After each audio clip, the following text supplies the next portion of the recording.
welcome back to another episode of another Bourbon Show. We have been on a few-week hiatus. We recorded our 100th episode, and we were like, let's just fuck with people and let them think that we're just going to stop. We're just going to not record any more episodes. And let's go to India. We'll go to India. See what they're up to. Yeah. And Steven, we can go to Kentucky for a little bit, right? Yeah, I did a meet and greet. I didn't let anybody know about it, but I did. And just as many people showed up as if I would have. So yeah. It was great. That's very cool. And I went all the way down to Columbia, Illinois. So wow. So we all took a little bit of a break. Varying levels of travel. Dan, yours might have had the worst bathroom situation in Columbia, Illinois. That's possible. Oh, I got a good bathroom story. Oh, I'm sure you do. I'm sure you do. An actual good one. Not like a fancy bathroom?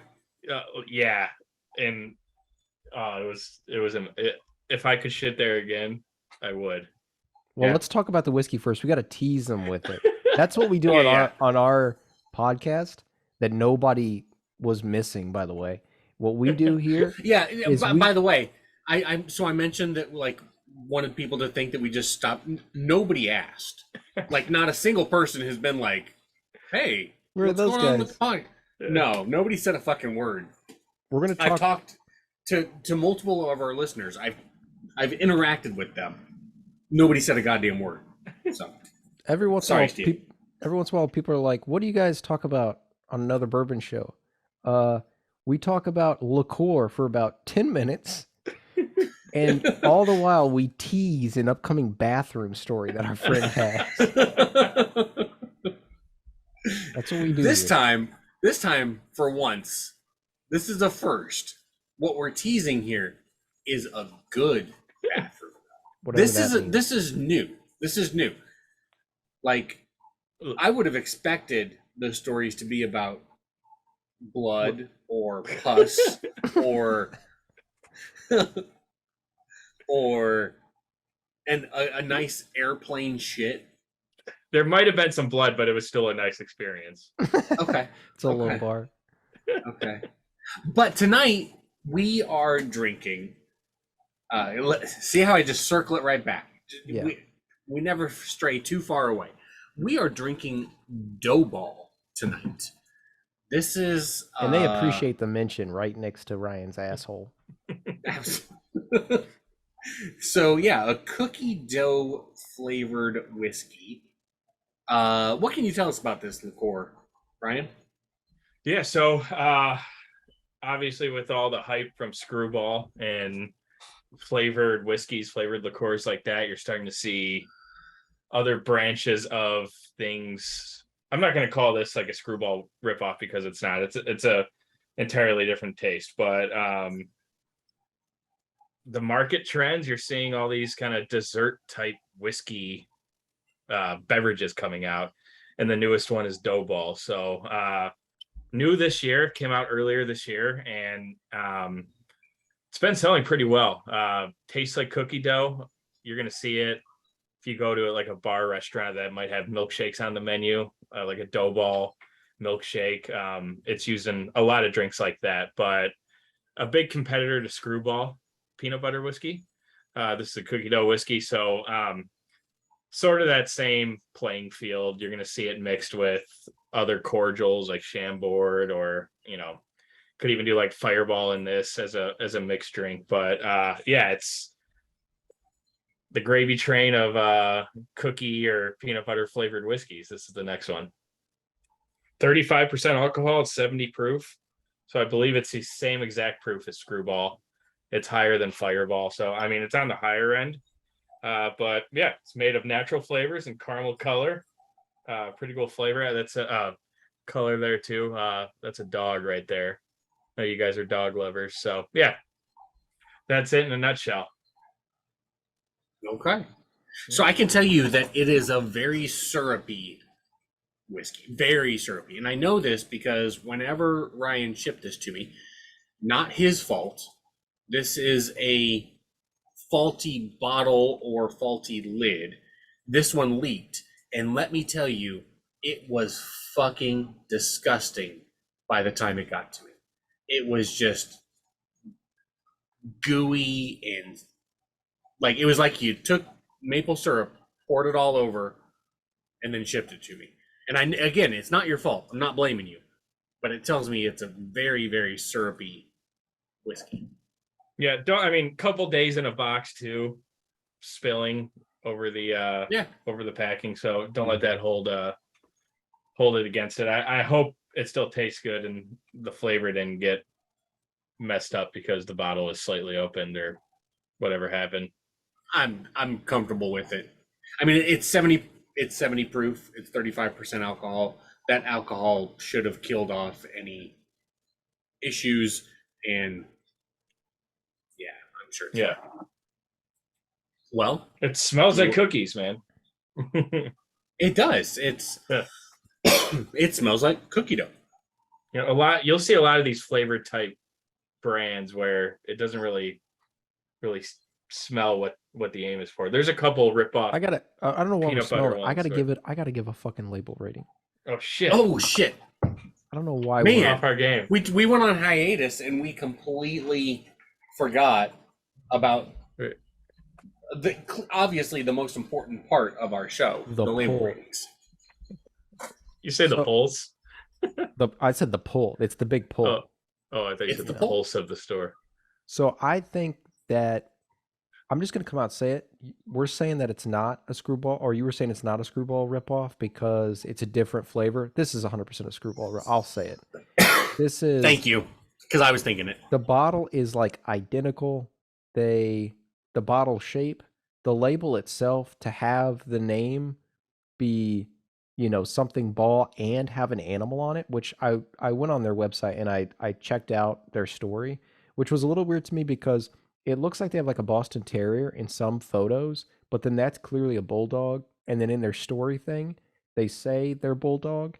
So it's probably a mix of something, but clearly either way, the dog that's shown on the label is a different dog. That's just like a cartoony dog.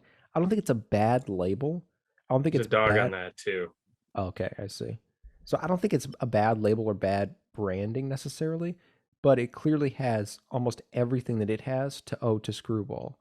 And on top of that, I think Screwball has the better label because if you look at that label, there's little details throughout it. Like it's a pretty intricate label on Screwball. Whenever you're in person, you can pick up all these little details that are like designs and whatnot in the color, even in the negative space of the label. Here, it just seems like kind of a wasted beige circle, mostly. And then it says, cookie dough whiskey at the bottom. It's fine. The bottle doesn't look bad, but it does look heavily borrowed from Screwball, and it looks slightly worse. So I'm going to give it a 4. I have a hard time giving anything over a 5 just because of it being so derivative and yet being like a worse copy of that. I still have high hopes for the actual flavor and its uses in cocktails, but the label itself I don't think is what brings people in. They're going really heavy with the marketing though. That's very evident from their site because they have like a yacht full of like 20 somethings that each have like their own bottle on board, and a dog, but it's not an original label. So yeah, whenever Ryan, whenever you said, "Oh, it's not a Screwball knockoff because that's peanut butter and this is cookie dough," what went through my mind was, yeah, and McDougal's is not a knockoff of McDonald's, right? Well, I say that because Screwball, when Screwball came out, got popular, and then there were 10 other peanut butter whiskeys in the market immediately. So I meant it in that regard. Yeah. And I think Ryan and Steven, I think you guys both feel the same way. If it is, who cares? If it isn't, who cares? Right? Like, yeah. But challenge them. Challenge Screwball. Be the better. This is America, damn it. Let the free market decide. But you clearly are following in their footsteps, and beat for beat, what you're doing is, if Screwball didn't do everything that they did and continues to do, then I would be curious to see what dough ball would look like and what it would be called. I know their is called dough ball or whatever, but I if you would have told me this was the screwball people, I would have believed you. All right, now let's talk about the nose. You know what it tastes like? Cookie dough whiskey. Yeah. Yeah, I mean that's what it smells. It smells like an artificial cookie dough smell. It smells like if you've ever had, I don't know if you guys have had these, but like at the movie theater, those cookie dough bites that are like chocolate covered. Yeah. It smells like that. Like if you open up a carton of those, basically. Although that has more like milk chocolate coating on the outside, so you'll smell that too. But it's that exact kind of like it's not actual dough that you could make cookies with, but it's that edible cookie dough smell. It's like chemically. And for me, like this has the same nose as like smelling vanilla extract. Like and I don't mean the vanilla extract portion. I mean the alcohol portion of it. You know how when you smell vanilla extract, you're hit in the face with a sweet alcohol smell. This has got that same sort of a nose. Yeah. It also smells like a cream cheese frosting. That you would have on like a red velvet, cake or something. Definitely does. With alcohol.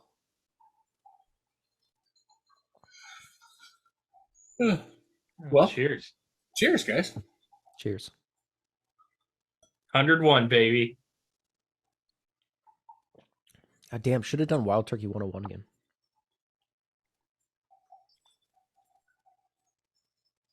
It's not too late. We could finish it up.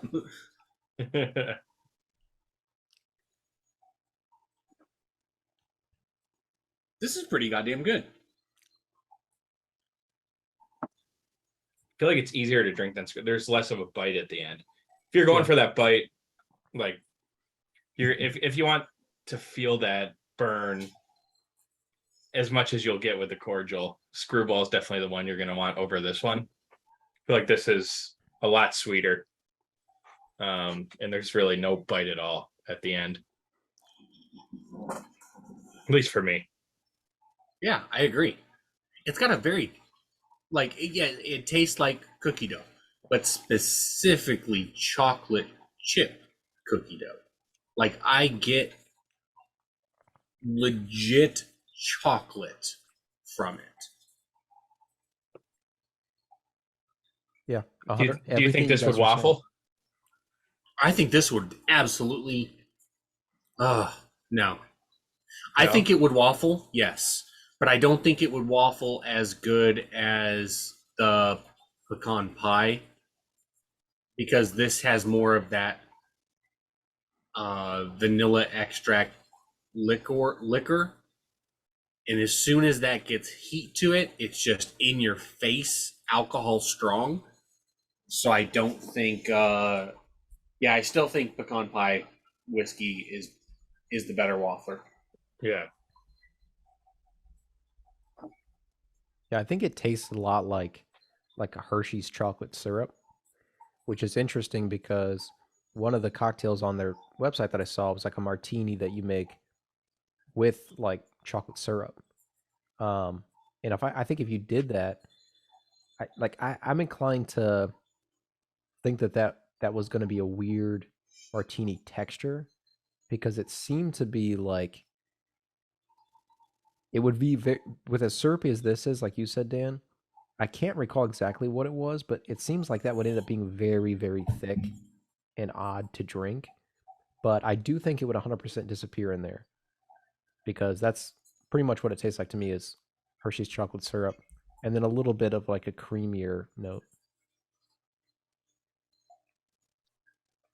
So whenever and maybe you can speak to this, Stephen, because of the recipes that you looked at, or Ryan, maybe you can because you're more experienced with it itself. But a lot of times when you make a milk-based drink with alcohol, you can't just take milk and alcohol.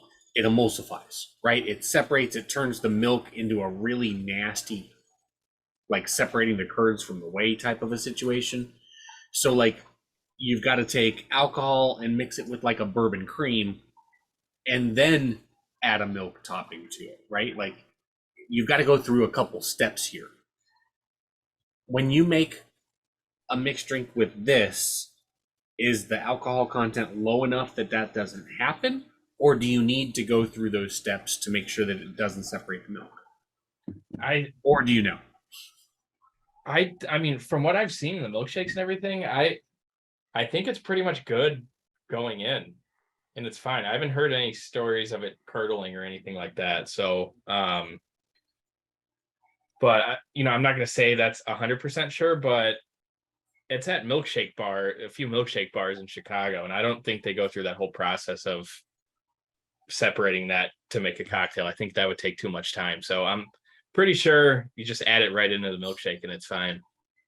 Or is it a situation where, again, this is general, honest to God ignorance on my part, because I've never bartended in my life. I've just been an alcoholic. Is it a situation where, like, if you put all the ingredients into a blender for a milkshake and then slowly pour this in while the blender's going, does it fix it on its own? That's a good question. I'm not sure.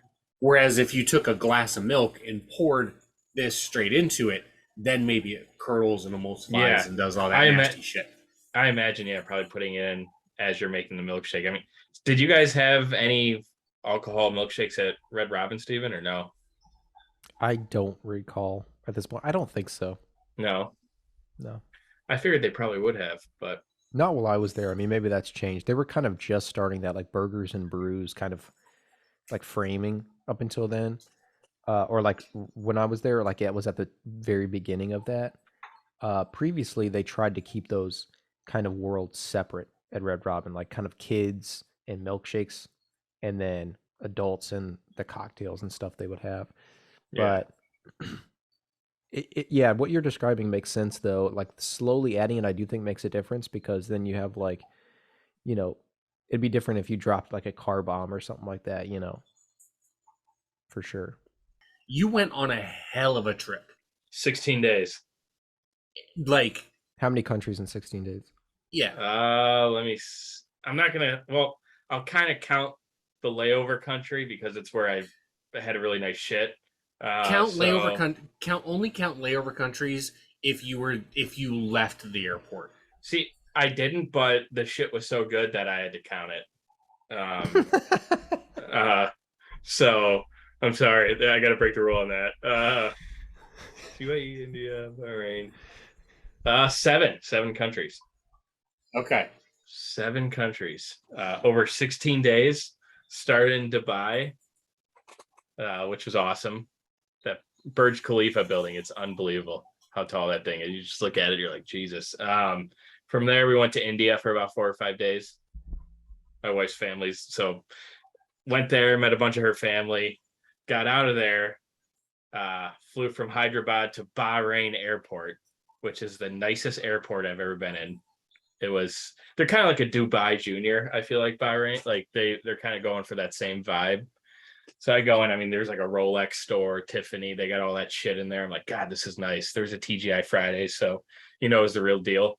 I really had to take a shit from eating all that Indian food though. So I went in the bathroom. I'm like, oh my God, the whole flight I was farting because I didn't want to shit in the Gulf airplane. I just kept ripping ass. So I get to Bahrain, I'm like, Jesus Christ. Dude, I shit, I probably like flushed the toilet like full like 3 times just before wiping, just shitting, right? But every time I flushed, the toilet bowl would get warm and warm air would go up your asshole. The toilet bowl would heat substantially, to, like, a lot of heat. Sanitize?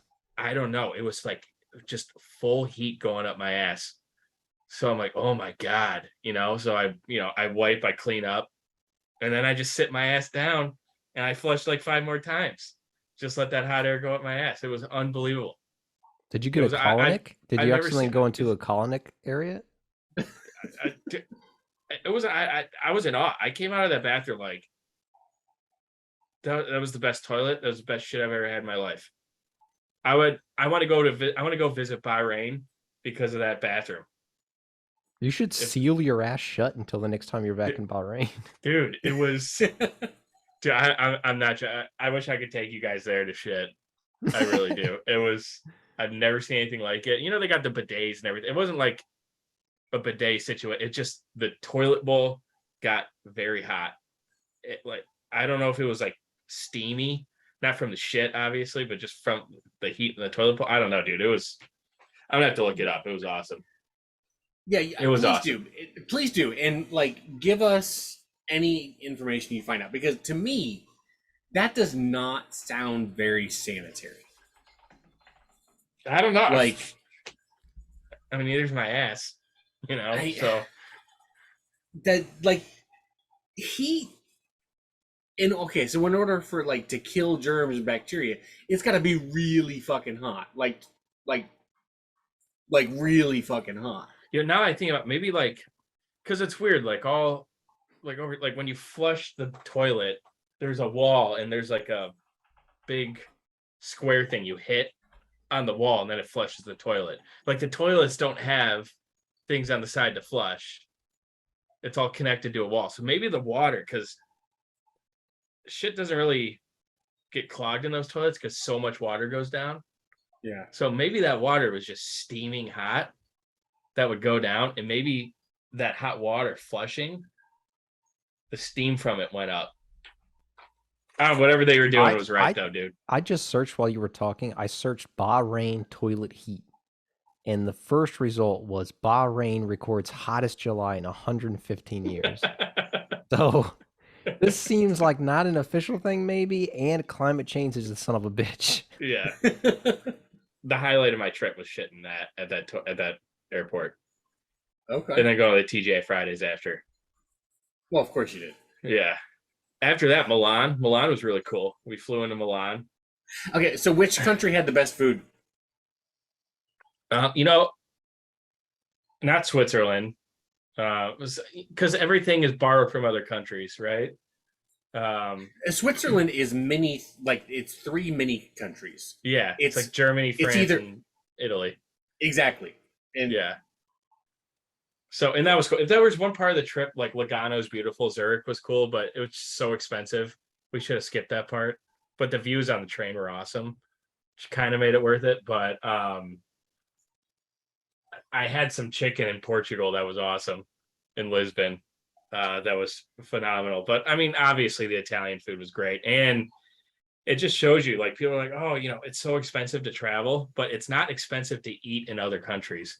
I don't know if that's like a strict American thing, but everywhere in Italy, Spain, and Portugal where we ate, 2 entrees, an appetizer, you know, a big thing of still water and a bottle of wine was 40 or 50 euros at every single place. And I'm like, this is fucking awesome. This is so affordable. You know, the food in Florence was great. The best bar I was in Spain.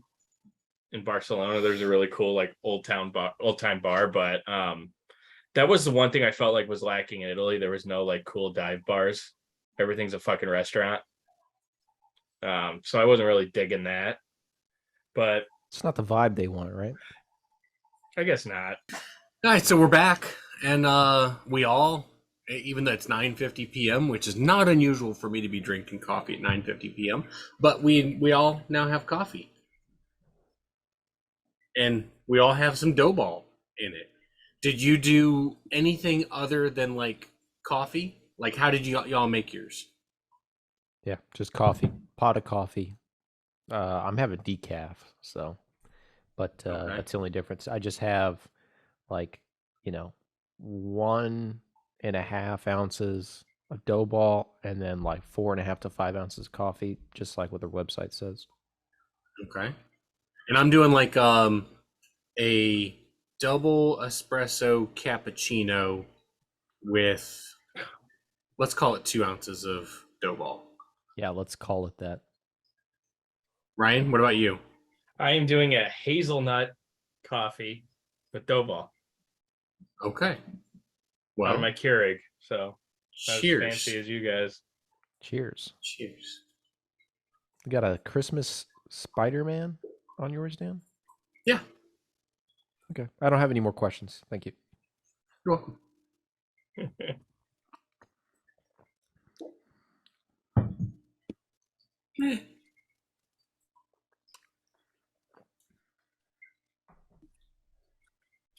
You know, You know what it tastes like? Oh, go ahead, please. I was gonna say they do say for the coffee recipe, for what it's worth, that you're supposed to add whipped cream and like chocolate shavings on top. Um, and if you did do that, I think it would be more like of a sort of hot cocoa thing. Like I think giving it those fixings, while not, we have a close enough approximation, but I think that when you go through the effort and do that drink fully, I think it probably makes a nice enough cocktail, nice enough like decadent drink. But on its own, I would say that my first impression is that it's nothing special. I'd prefer to have the bourbon cream. It's a better coffee that way. But I think it's fine to mix. Yeah, I agree. Kind of just tastes like a flavoring in the coffee like this. It doesn't make it the coffee hard to drink or anything like that. And I don't think the coffee really takes much away from the dough ball. It just, it almost just seems like a small little addition to the coffee. Not hard to drink, but I would I prefer it just straight or even in a milkshake over this. Yeah, so my thought is that if I wanted cookie dough flavored coffee, I would buy cookie dough Tirani coffee syrup. Or Toronto, is that it's Tirani, right? I have no clue. I know There's a you're big talking brand. about. There's a Yeah. big brand, like the biggest brand in the United States, at least as far as like retail, that makes all sorts of coffee flavorings. I think that would, not that this is bad, but when you're looking at like if that's what I want to do with it, I'd just go with the Tirani flavoring syrup instead, because it's less expensive and you need less to get the same flavor. But that's not to say it's bad. It's good. It's good.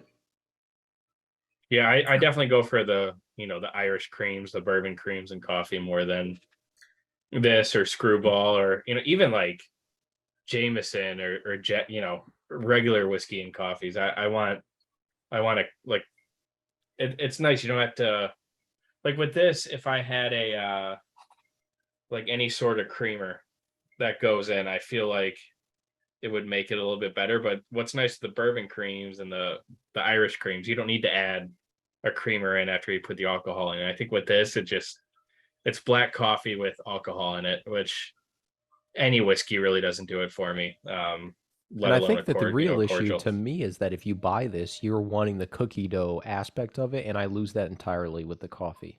You're not accentuating in any way. If you want to make a cocktail that's crafted around this, you got to have something that accentuates that and really livens up the cookie dough, leans into the cookie dough aspect, and this, to me, loses it. Well, I think Yeah, I'm I ready think- to yeah. give it a. Oh, I'm sorry. Go ahead. I think maybe in a nice coffee, you'd get that cookie dough a little bit more. Yeah, you're probably right. Yeah. Let's take 10 minutes, go make a nice coffee, come back. No, I think I'm ready to rate this. Why don't you start us off? I'm gonna go with a 6.3. It's fine. It's I can't drink it straight. It would give me a stomach ache real fast because of how sugary it is. It's got a good flavor to it when you drink it straight, though. That's for sure. It's a really neat flavor, like because of that chocolatey cookie dough flavor.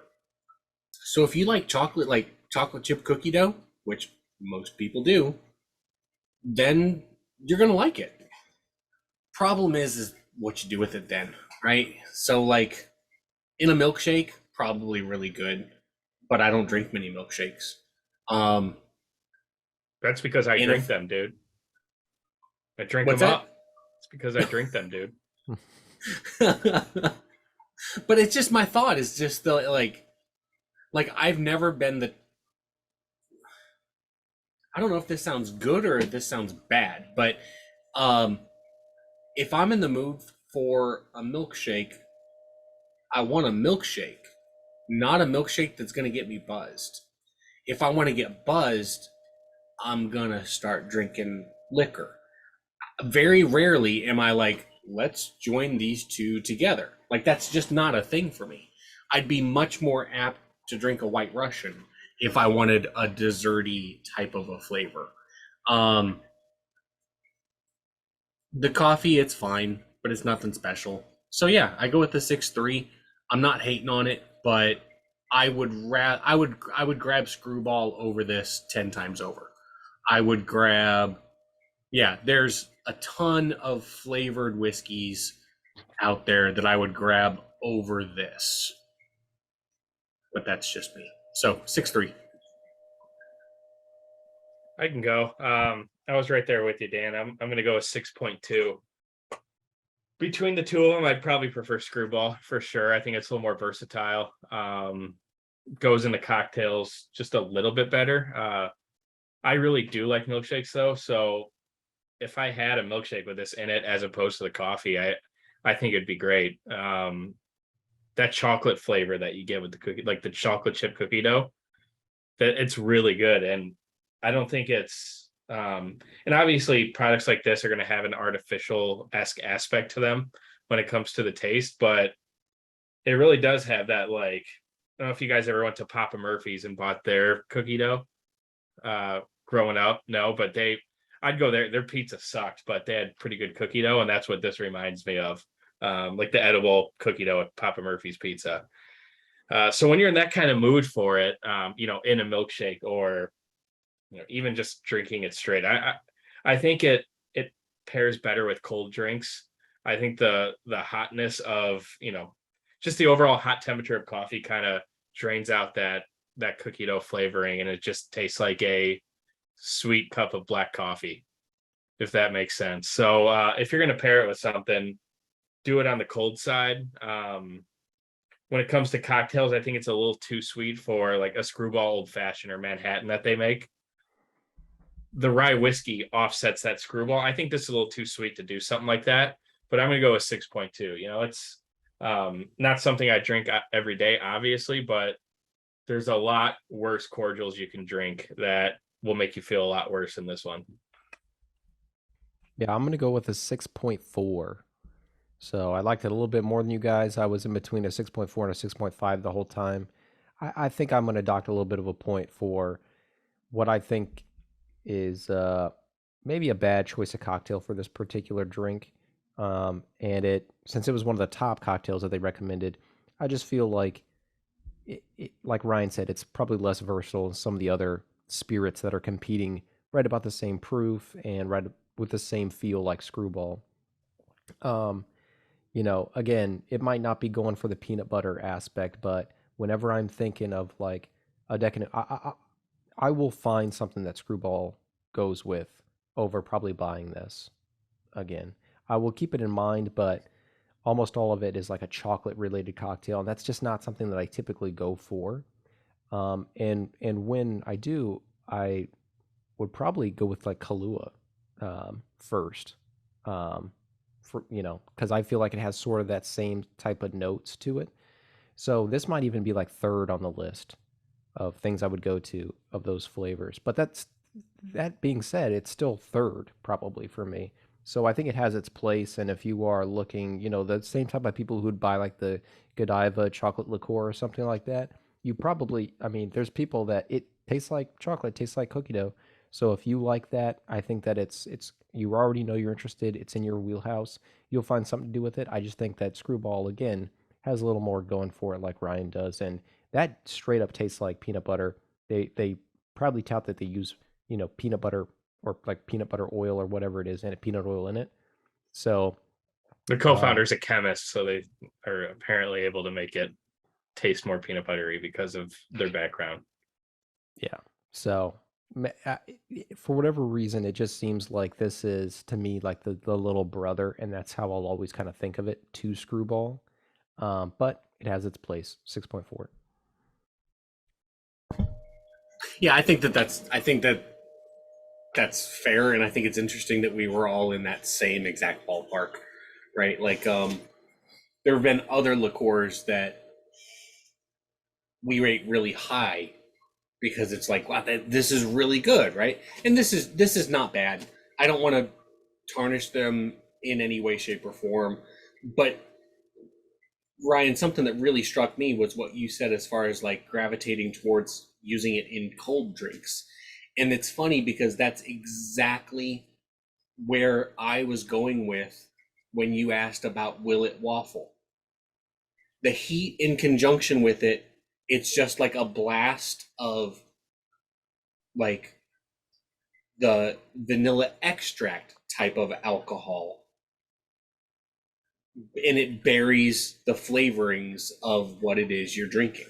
Whereas with the Screwball, it's a different type of an alcohol. So as far as like it's still drinkable alcohol, obviously, but it's not like not like the vanilla extract type alcohol that gets blasted in your face with some heat. So anyway, so there you go, 6'2", 6'3", 6'4", in that queue. It's like Ray on your wedding day.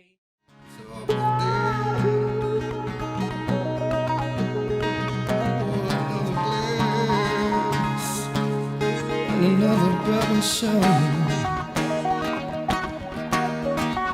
Another bourbon show. Another bourbon show. I have a question, important question, going back to Blake Lively and Ryan Reynolds. Who's hotter, Blake Lively or Ryan Reynolds? Ryan Reynolds. Yeah, I think him. Yeah. Yeah.